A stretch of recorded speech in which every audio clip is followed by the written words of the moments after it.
Hey guys, how to plan for your investment in 20s? உங்க 20s ல நீங்க ப்ராப்பரா உங்களோட இன்வெஸ்ட்மென்ட் வந்து பிளான் பண்ணனும் பாத்தீங்கன்னா உங்களுடைய 20s ல தான் நீங்க ஃபர்ஸ்ட் ஏர்ன் பண்ண ஸ்டார்ட் பண்ணுவீங்க. சோ நீங்க ஏர்ன் பண்ணும்போது உங்களோட இன்வெஸ்ட்மென்ட் நீங்க ப்ராப்பரா பண்ணீங்க அப்படினா நீங்க ஈஸியா சீக்கிரமா ரிட்டையர் ஆக முடியும். நீங்க ஒரு நார்மல் மிடில் கிளாஸ் பர்சனா இருந்தீங்க அப்படினா நீங்க ஒரு 40-50 ஏஜ்க்கு போகும்போது உங்களுக்கு ஒரு நல்ல லெவல்ல ரீச் ஆகணும் அப்படினா இந்த ஏஜ் 20s ல நீங்க இன்வெஸ்ட் பண்றதா உங்களுக்கு வந்து ஒரு பூஸ்ட் அப்பா இருக்கும். இந்த 20s ல இன்வெஸ்ட் பண்றத நீங்க மிஸ் பண்ணிட்டீங்க அப்படினா நீங்க ஏஜ் 30 க்கு போகும்போது உங்களுக்கு கமிட்மெண்ட்ஸ்ங்கிறது ரொம்ப அதிகமாக ஆரம்பிச்சிரும். அதனால வந்து நீங்க அந்த அளவுக்கு பொட்டன்ஷியலா இன்வெஸ்ட் பண்ண முடியாது. இன்வெஸ்ட் பண்ணா அதை ப்ராப்பரா கண்டினியூ பண்றது அப்படிங்கிறது ரொம்ப கஷ்டமான விஷயமா இருக்கும். இது எல்லாத்துக்கும் மேல காம்பவுண்டிங் அப்படிங்கிற ஒரு விஷயம் இருக்கு. நீங்க எவ்வளவு சீக்கிரமா இன்வெஸ்ட்மெண்ட்டை ஸ்டார்ட் பண்றீங்களோ அவ்வளவு அதிகமா வந்து உங்களுக்கு ரிட்டர்ன்ஸ்ங்கிறது கிடைக்கும். ஸோ இந்த வீடியோவில் பார்த்தீங்கன்னா முக்கியமாக 2 விஷயத்தை பார்க்க போகிறோம். ஃபர்ஸ்ட் வந்துட்டு எந்த மாதிரி நம்மளுடைய இன்வெஸ்ட்மெண்ட்டை பிளான் பண்ணுறது அப்படிங்கிறத பார்க்க போகிறோம். நெக்ஸ்ட் பார்த்தீங்கன்னா எந்த மாதிரி மிஸ்டேக்ஸ்லாம் உங்கள் 20s நீங்கள் இன்வெஸ்ட் பண்ணும்போது பண்ணக்கூடாது அப்படிங்கிறத பார்க்க போகிறோம். So stay tuned, this is Abin. Welcome to my channel. Thanks to Policybazaar for sponsoring this video. Policybazaar அப்படிங்கிறது இன்சூரன்ஸ் அக்ரிகேட்டர் பிளாட்ஃபார்ம். இந்த Policybazaar மூலமா ஆன்லைன்ல எந்த ஒரு இன்சூரன்ஸ் பாலிசி நீங்க எடுத்துக்கலாம். Like health insurance, term insurance, bike insurance, இந்த மாதிரி எந்த இன்சூரன்ஸ்லாம் நீங்க ஆன்லைன்ல எடுத்துக்க முடியும். ஸோ இந்த மாதிரி நிறைய பாலிசிஸ் வந்து Policybazaarல இருந்தாலுமே ரொம்ப அட்ராக்டிவான பாப்புலரான பிளான் எதுன்னு பார்த்தீங்கன்னா கேபிட்டல் கேரண்டி பிளான். நிறைய பேர் ஷேர் மார்க்கெட்டில் இன்வெஸ்ட் பண்ணும்போது பயப்படுற ஒரு விஷயம் என்னன்னு பார்த்தீங்கன்னா ஒரு வேளை ஷேர் மார்க்கெட் இறங்குனுச்சு அப்படின்னா நான் இன்வெஸ்ட் பண்ண அமௌண்ட்டும் லாஸ் ஆகிடுமோ அப்படிங்கிற பயம் தான் நிறைய பேருக்கு இருக்கும். ஸோ இந்த கேபிட்டல் கேரண்டி பிளானில் நீங்கள் இன்வெஸ்ட் பண்ணும்போது நீங்கள் இன்வெஸ்ட் பண்ணக்கூடிய ப்ரீமியம் அமௌண்ட்டுக்கு 100% கேரண்டி தராங்க. விச் மீன்ஸ் மார்க்கெட் வந்து என்னதான் இறங்கினாலுமே உங்களுக்கு வந்து நீங்கள் இன்வெஸ்ட் பண்ணிருக்க அமௌண்ட்டை 100% உங்களோட மெச்சூரிட்டி வரும்போது திருப்பி தர முடியும் அப்படின்னு சொல்கிறாங்க. அண்ட் இந்த பிளானில் இன்வெஸ்ட் பண்ணுறதுனா இன்னொரு அட்வான்டேஜ் என்னன்னா நீங்கள் எவ்வளோ மந்த்லி இன்வெஸ்ட் பண்ணுறீங்களோ அந்த ப்ரீமியம் இன்டூ 120 டைம்ஸ் வந்து உங்களுக்கு லைஃப் இன்சூரன்ஸ் கவரும் தராங்க. இந்த பிளானில் நீங்கள் இன்வெஸ்ட் பண்ணிட்டு இருக்கும்போது இன்கேஸ் ஏதாவது ப்ராப்ளம்னால உங்களுக்கு வந்து டெத் காஸ் ஆனிச்சு அப்படின்னா உங்க ஃபேமிலிக்கோ இல்லை உங்களுடைய நாமினிக்கோ நீங்க மந்த்லி இன்வெஸ்ட் பண்ற ப்ரீமியம்லேருந்து 120 டைம்ஸ் வந்து உங்களுடைய ஃபேமிலிக்கு கவர் கிடைக்கும். அண்ட் இது இல்லாமல் இன்னொரு அட்வான்டேஜ் என்னன்னு பார்த்தீங்கன்னா நீ இன்வெஸ்ட் பண்ற அமௌண்ட்டை உங்களுடைய டேக்ஸ்ல நீங்க 80C காமிச்சிக்க முடியும். அண்ட் தென் இதுல மெச்சூரிட்டி வரக்கூடிய அமௌண்ட்டையும் நீங்க உங்க டேக்ஸ்ல காமிச்சிக்க முடியும் 10C. இது ரெண்டுமே டிஃப்ரெண்டான டேக்ஸ். ஸோ இந்த ரெண்டு டேக்ஸ் அட்வான்டேஜுமே இந்த பிளான் இன்வெஸ்ட் பண்ணுறதுனால உங்களுக்கு கிடைக்கும். ஸோ இந்த ஸ்பெசிஃபிக் பிளான் பத்தி உங்களுக்கு நிறைய டீடைல்ஸ் தெரியணும் அப்படின்னா கீழே லிங்க் கொடுத்துருக்கேன், அதை கிளிக் பண்ணி செக் பண்ணி பாருங்க. அண்ட் இந்த பிளான் நீங்க அப்ளை பண்ணணும் அப்படின்னாலும் அந்த லிங்க் நீங்க செக் பண்ணி பார்க்கலாம். இதெல்லாம் Policybazaarல பார்த்தீங்கன்னா 24/7 வந்து சப்போர்ட்டும் இருக்கு. உங்களுக்கு ஏதாவது டவுட்ஸ் இருக்கு இல்ல உங்க பிளானை நீங்க சேஞ்ச் பண்ணணும் அப்படின்னா நீங்க சப்போர்ட் வந்து எப்பனா ரீச் பண்ணலாம். ஸோ நீங்க இப்போ ஏதோ ஒரு பாலிசி எடுக்க போறீங்க அப்படின்னா கண்டிப்பா இந்த Policybazaarல செக் பண்ணி பார்க்கலாம். What is retirement? நிறைய பேர் ரிட்டையர்மெண்ட் என்ன திங்க் பண்ணிட்டு இருக்காங்கன்னா நீங்கள் ஒரு ஏஜ் 60 ஆனிச்சு அப்படின்னா அதுக்கப்புறம் உங்களாடி ஒர்க் பண்ண முடியாது, நீங்கள் ரொம்ப ஏஜ் ஆகிடுவீங்க, அதனால நீங்கள் ரிட்டையர்மெண்ட் ஆகிட்டு வீட்டில் இருக்கலாம் அப்படின்னு சொல்லி நிறைய பேர் திங்க் பண்ணிட்டு இருக்காங்க. பட் அது மட்டுமே ரிட்டையர்மெண்ட் கிடையாது. நீங்கள் எப்போ ஃபைனான்ஷியல் ஃப்ரீடம் ஆகுறீங்களோ அப்பவே நீங்கள் வந்து ரிட்டையர் ஆகலாம். ஸோ எதை வச்சு நீங்கள் ஃபைனான்ஷியல் ஃப்ரீடம் ஆகிட்டீங்க அப்படிங்கிறத கன்ஃபார்ம் பண்ணணும் அப்படின்னு பார்த்தீங்கன்னா உங்களுக்கு மந்த்லி எந்த ஒரு ப்ராப்ளமும் இல்லாமல் நார்மலாக லைஃப்பை லீட் பண்ணுறதுக்கு எவ்வளோ ஒரு எக்ஸ்பென்ஸ் ஆகுது அப்படிங்கிற நீங்கள் கேல்குலேட் பண்ணணும். அந்த அமௌண்ட்டை நீங்கள் எந்த ஒரு ஒர்க்குமே பண்ணாமல் உங்கள் இன்வெஸ்ட்மெண்ட் மூலமாக வந்துட்டு இருந்துச்சு அப்படின்னா அதுக்கு பேர் தான் ஃபைனான்ஷியல் ஃப்ரீடம். ஃபார் எக்ஸாம்பிள் இப்போ 1 lakh உங்களுக்கு பர் மந்த் கிடைச்சது அப்படின்னா நீங்கள் எந்த ஒரு ப்ராப்ளமும் இல்லாமல் உங்கள் லைஃப் லீட் பண்ண முடியும். அப்படிங்கும்போது நீங்கள் ஒர்க் பண்ணாமலே அந்த 1 lakh வந்துட்டு உங்களுக்கு ரிட்டர்ன்ஸாக வந்துட்டு இருக்கு, இன்ட்ரெஸ்ட்டாக வந்துட்டு இருக்கு அப்படின்னா அந்த டைம்ல தான் நீங்கள் வந்து ஃபைனான்ஷியல் ஃப்ரீடம் ஆகுவீங்க. ஸோ உங்களோட இன்வெஸ்ட்மெண்ட்டை நீங்கள் ஃபர்ஸ்ட் பிளான் பண்ணணும் அப்படின்னா உங்களுக்கு வந்து மந்த்லி எவ்வளவு வந்து ஒரு அமௌண்ட் வந்துச்சு அப்படின்னா உங்களுக்கு வந்து சாட்டிஸ்ஃபேக்ஷனாக இருக்கும். உங்களுக்கு வந்து நார்மலாக எந்த ஒரு ப்ராப்ளமும் இல்லாமல் உங்களுக்கு வந்து லைஃப் லீட் பண்ண முடியும் அப்படிங்கிற ஒரு அமௌண்ட் வந்து நீங்கள் ஃபிக்ஸ் பண்ணணும். அந்த அமௌண்ட்டை நீங்கள் ஃபிக்ஸ் பண்ணதுக்கப்புறம் நெக்ஸ்ட் நீங்கள் உங்களோட பிளானை ஸ்டார்ட் பண்ணணும். ஓகே இப்போ வந்து எனக்கு ஒரு 1 lakh அமௌண்ட் வேணும் அப்படின்னா நான் வந்து 2 crore வந்து ஃபிக்ஸட் டெபாசிட் இன்வெஸ்ட் பண்ணாதான் எனக்கு ஆவரேஜாக ஒரு 1 lakh வந்து பர் மந்த்துக்கு வரும். ஸோ என்னுடைய ஓவரால் சேவிங்ஸ் வந்து அந்த 2 crore இருக்கணும். அந்த 2 crore நான் ரீச் பண்ணிட்டேன் அப்படின்னா நான் வந்து ரிட்டையர் ஆகலாம், எனக்கு வந்து நான் ஒர்க்கே பண்ணலாலும் எனக்கு வந்து மந்த்லி 1 lakh வந்துட்டு இருக்கும் அப்படிங்கிற ஒரு அமௌண்ட் வந்து நீங்கள் ஃபிக்ஸ் பண்ணணும். இது நீங்கள் ஃபிக்ஸ் பண்ணுறது ஒவ்வொரு பர்சனுக்கு வேரி ஆகும். சில பர்சனுக்கு வந்து ஏதோ ஒரு கார் வாங்கி அதில் போனால் ஓகே அப்படிங்கிற மாதிரி ஒரு மைண்ட் செட்டில் இருப்பாங்க. சில பீப்புள் வந்து எனக்கு வந்து இந்த ஸ்பெசிஃபிக் காரில் நான் வந்து ஓட்டினா தான் எனக்கு வந்து லைஃப் சாட்டிஸ்ஃபேக்ஷனாக இருக்கும் அப்படி நீங்கள் வந்து திங்க் பண்ணலாம். சில பேருக்கு வந்து எனக்கு ரெண்டட் ஹவுஸில் இருந்தாலும் ஓகே அப்படிங்கிற மாதிரி மைண்ட் செட்டில் இருப்பாங்க. சில பேர் வந்து எனக்கு ஒரு ஓன் ஹவுஸ் வேணும் அப்படிங்கிற ஒரு மைண்ட் செட்டில் இருப்பாங்க. So it's all depends. So உங்களுக்கு எவ்வளோ அமௌண்ட் வந்து மந்த்லி வந்தால் ஓகே அப்படிங்கிறத ஃபஸ்ட்டு ஃபிக்ஸ் பண்ணுங்க. அண்ட் இந்த அமௌண்ட் ஃபிக்ஸ் பண்ணுற இடத்துல இன்னொரு முக்கியமான விஷயம் நோட் பண்ண வேண்டியது என்னன்னா உங்கள் எக்ஸ்பென்ஸை மட்டுமே நீங்கள் கால்குலேட் பண்ணக்கூடாது. இந்த வரக்கூடிய இன்ட்ரெஸ்ட் அமௌண்ட்லேருந்து உங்களுக்கான சேவிங்ஸையும் நீங்கள் கால்குலேட் பண்ணணும். ஏன்னா ஜஸ்ட் நீங்கள் இன்கம் வருது நீங்கள் செலவு பண்ணுறீங்க அப்படின்னா பேச்செக் டு பேச்செக் பண்ணீங்க அப்படின்னா அந்தளவுக்கு உங்களுக்கு ஒரு சாட்டிஸ்ஃபேக்ஷனாக இருக்காது. கண்டிப்பாக எல்லாருக்கும் ட்ரீமுங்கிற ஒரு விஷயம் இருக்கும். நம்ம முன்னாடி சொன்ன மாதிரியே உங்களுக்கு வந்து இந்த கார் வாங்கணும்னு இருக்கும், இந்த வீடு வாங்கணும் அப்படிங்கிற மாதிரி ஒரு ட்ரீம்ஸ்லாம் இருக்கும். அதுக்கு நீங்கள் சில அமௌண்ட் வந்து சேவ் பண்ணணும் அப்படிங்கிற ஒரு மைண்ட் செட்லையும் இருப்பீங்க. அதனால நீங்கள் உங்கள் அமௌண்ட்டை ஃபிக்ஸ் பண்ணும்போது உங்களுக்கு எவ்வளோ எக்ஸ்பென்ஸ் ஆகுது ப்ளஸ் நீங்கள் மந்த்லி எவ்வளோ சேவ் பண்ணணும்னு நினைக்கிறீங்க அப்படிங்கிறதையும் சேர்த்து கால்குலேட் பண்ணி ஒரு அமௌண்ட்டை ஃபிக்ஸ் பண்ணுங்க. ஃபார் எக்ஸாம்பிள் உங்களுக்கு இப்போ மந்த்லி 80,000 எக்ஸ்பென்ஸ் ஆகுது அப்படின்னா உங்களுக்கு வந்து ஒரு கார் வாங்கணும் அப்படிங்கிற ஒரு ட்ரீம் இருக்குது அப்படிங்கும்போது அதுக்கு இஎம்ஐ வந்து பர் மந்த்துக்கு 20,000 பே பண்ணுறீங்க அப்படின்னா ஓவராலாக உங்களுக்கு 1 lakh இன்கம் இருந்துச்சு அப்படின்னா தான் உங்கள் லைஃப் வந்து நீங்கள் லீட் பண்ண முடியும். அதனால் வந்து உங்களுடைய ஃபிக்ஸட் அமௌண்ட் வந்துட்டு 1 lakh இருக்கணும். அண்ட் இதில் நோட் பண்ண வேண்டிய இன்னொரு விஷயம் என்னன்னு பார்த்தீங்கன்னா, நீங்கள் இப்போ ஒரு ஏஜ் 60ல் வந்து ரிட்டையர் ஆனீங்க அப்படின்னா தான் அதுக்கப்புறம் உங்களால் எந்த ஒரு ட்ரீமே அச்சீவ் பண்ண முடியாது. ஏன்னா உங்களுக்கு வந்து லைஃப் டைம் வந்து ஆல்ரெடி ஒரு 60% வந்து கம்ப்ளீட் ஆயிருக்கும், 60-70% கிட்ட கம்ப்ளீட் ஆயிருக்கும். அதுக்கப்புறம் இருக்க டைம் வந்து நீங்கள் என்ஜாய் பண்ணணும் அப்படின்னு தான் நினைப்பீங்க. பட் அதே நீங்கள் ஒரு 35 இல்லை 40ல் வந்து ரிட்டையர் ஆகிறீங்க அப்படிங்கும்போது another 20 years வந்து நீங்கள் இன்னும் கொஞ்சம் அமௌண்ட் வந்து கிரியேட் பண்ணுற மாதிரி இருக்கும். ஸோ நீங்கள் முன்னாடி ரிட்டையர் ஆனீங்க அப்படின்னா உங்களுக்கு டைம்ங்கிறது நிறைய கிடைக்கும். அந்த டைமில் நீங்கள் என்ன பண்ணனா, முன்னாடி நீங்கள் ஒர்க் பண்ணிட்டு இருந்த மாதிரி இந்த ஒரு ஒர்க்கை நான் பண்ணால் தான் எனக்கு வந்து சேலரி வரும், இந்த ஒர்க்கை நான் விட்டேன்னா என்ன ஒரு ப்ரெஷராக இருந்தால் இந்த ஒர்க்கை என்னாடி விட முடியாது அப்படிங்கிற ஒரு மைண்ட் செட் இல்லாமல் உங்களுக்கு பிடிச்ச ஒர்க்கை நீங்கள் இந்த டைமில் ஸ்டார்ட் பண்ணலாம். ஒன்ஸ் நீங்கள் ரிட்டையர் ஆகிட்டீங்க அப்படின்னா என்ன ஆனாலும் உங்களுக்கு வந்து உங்களுடைய எக்ஸ்பென்ஸ்க்கான அமௌண்ட் வந்து கண்டிப்பாக மந்த்லி உங்களுக்கு வந்துட்டு இருக்கும். அதனால் நீங்கள் வந்து ஃப்ரீயாக திங்க் பண்ணி உங்களுக்கு எந்த விஷயத்தை பண்ணால் ரொம்ப ஹாப்பினஸாக இருக்குமோ அந்த விஷயத்தை நீங்கள் பண்ண ஆரம்பிக்கலாம். அண்ட் நீங்கள் அந்த விஷயத்தை பண்ணாலுமே அதுலேருந்து சில மணிங்கிறத நீங்கள் ஏர்ன் பண்ணுவீங்க. அந்த இன்கம் வச்சு நீங்கள் உங்களுடைய ட்ரீமை வந்து அச்சீவ் பண்ண முடியும்.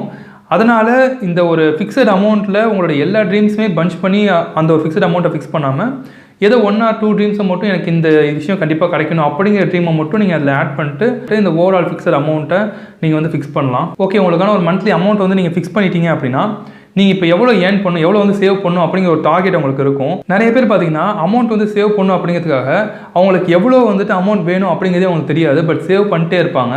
பட் எண்டில் பார்த்தீங்கன்னா அவங்க வந்துட்டு அந்த அமௌண்ட்டை யூஸ் பண்ணுறதுக்கான ஒரு ஏஜை தாண்டி போயிடுவாங்க.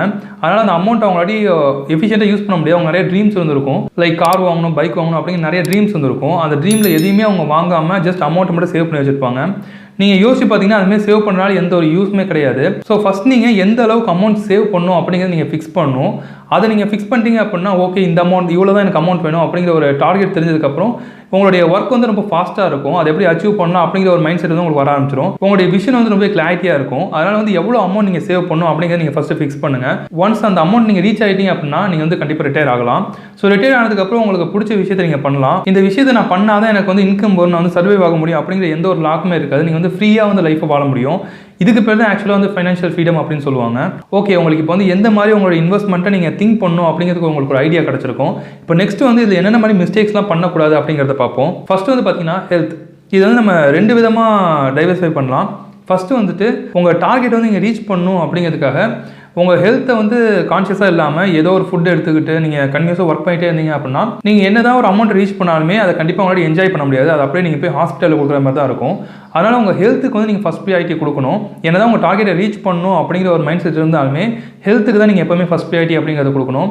நெக்ஸ்ட் என்னென்னு பார்த்தீங்கன்னா ஹெல்த் இன்சூரன்ஸ். நீங்கள் என்ன தான் ஒரு ஹெல்த் கான்ஷியஸாக இருந்தாலுமே சம்டைம்ஸ் வந்து உங்களுக்கு சின்னதாக ஒரு ஆக்சிடென்ட் ஆகுது, சின்னதாக ஒரு ப்ராப்ளம் வருது அப்படின்னா அது நீங்கள் ரெக்டிஃபை பண்ணுறதுக்கு உங்களுடைய ஓவரால் இன்வெஸ்ட்மெண்ட்டை அந்த சிங்கிள் ப்ராப்ளத்தில் நீங்கள் வந்து லாஸ் பண்ணுற மாதிரி இருக்கும். அந்த மாதிரி இருக்கக்கூடிய ப்ராப்ளத்தை இந்த ஹெல்த் இன்சூரன்ஸ் மூலமாக நீங்கள் வந்து ப்ரிவென்ட் பண்ணிக்க முடியும். ஸோ ஒரு ப்ராப்பரான ஹெல்த் இன்சூரன்ஸ், ஒரு கரெக்டான ஹெல்த் இன்சூரன்ஸ் எடுத்தீங்க அப்படின்னா இந்த மாதிரி ஏதோ ஒரு ஹெல்த் ரிலேட்டடான ப்ராப்ளம் வரும்போது உங்களுடைய ஓன் மணியை வந்து நீங்கள் செலவு பண்ணாமல் அந்த ஹெல்த் இன்சூரன்ஸில் இன்வெஸ்ட் பண்ணியிருக்க அமௌண்ட்டே நீங்கள் யூஸ் பண்ணிக்கலாம். ஸோ உங்களுடைய 20s வந்துட்டு அந்த ஹெல்த் இன்சூரன்ஸ் நீங்கள் எடுக்கும்போது நம்மளுக்கு எந்த ஒரு ப்ராப்ளமே வராது, நம்ம ஒரு சின்ன ஏஜில் தான் இருக்கும், நம்ம ஏன் இந்த மாதிரி விஷயங்கள்லாம் வந்து இன்வெஸ்ட் பண்ண மாட்டோம், நம்ம மணியை வேஸ்ட் பண்ணணும் அப்படிங்கிற மைண்ட் செட்லாம் வரும். பட் நீங்கள் அந்த மாதிரிலாம் திங்க் பண்ணாமல் இன்கேஸ் ப்ராப்ளம் வந்துச்சு அப்படின்னா அந்த மொத்த மணியுமே லாஸ் பண்ணுறதுக்கு இந்த ஒரு குட்டி இன்வெஸ்ட்மெண்ட் வந்து நம்மளுக்கு ஹெல்ப் பண்ணணும் அப்படின்னா கண்டிப்பாக அந்த இன்வெஸ்ட்மெண்ட்டை பண்ணலாம். அதுதான் ஒரு ஸ்மார்ட்டான இன்வெஸ்ட்மெண்ட்டாகவும் இருக்கும். ஸோ அதனால் இந்த 2 மிஸ்டேக்குமே அவாய்ட் பண்ணுறதுக்கு பாருங்கள்.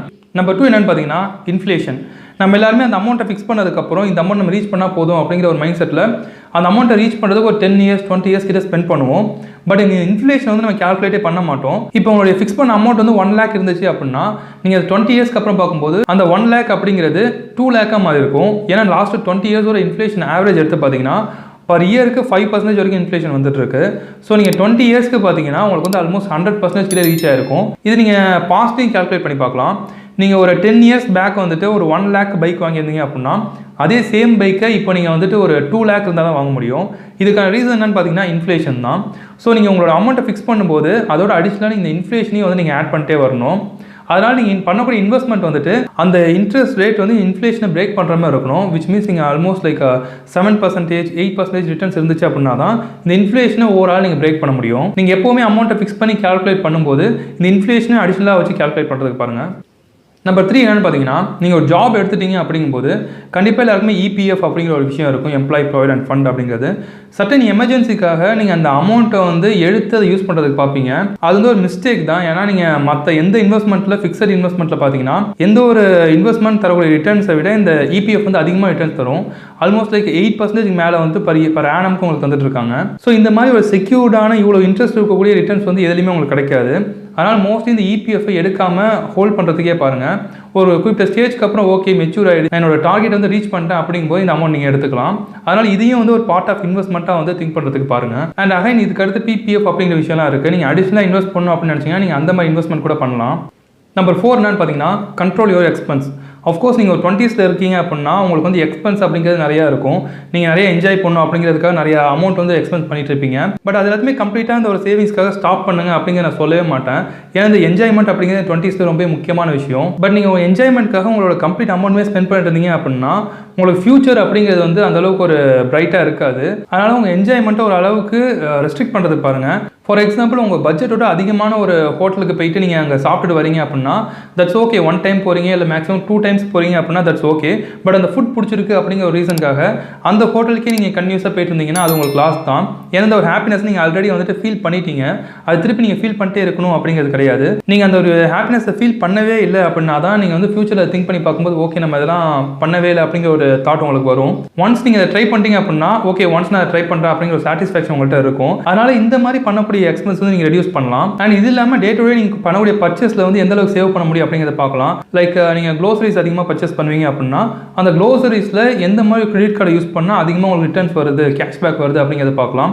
இதே நீங்கள் அமேசானில் வந்து பர்ச்சேஸ் பண்ணுறீங்க அப்படின்னா அமேசானில் எந்த கார்டு வந்துட்டு உங்களுக்கு அதிகமாக ரிட்டர்ன்ஸ் தருது அப்படிங்கிறத கேல்குலேட் பண்ணி அதோட ஆனுவல் ஃபீ அதோடைய அதர் எக்ஸ்பென்சஸ் எல்லாத்தையுமே கேல்குலேட் பண்ணி உங்களுக்கு எது அதிகமாக ரிட்டர்ன்ஸ் வருது அப்படிங்கிறத நீங்கள் பார்த்து நீங்கள் அதை யூஸ் பண்ண ஆரம்பிக்கலாம். இந்த மாதிரி நீங்கள் பண்ணுறதுலையும் உங்களுக்கு வந்து சேவிங்ஸுங்கிறது அதிகமாக இருக்கும். உங்கள் எக்ஸ்பென்ஸை நீங்கள் கண்ட்ரோல் பண்ண முடியும்.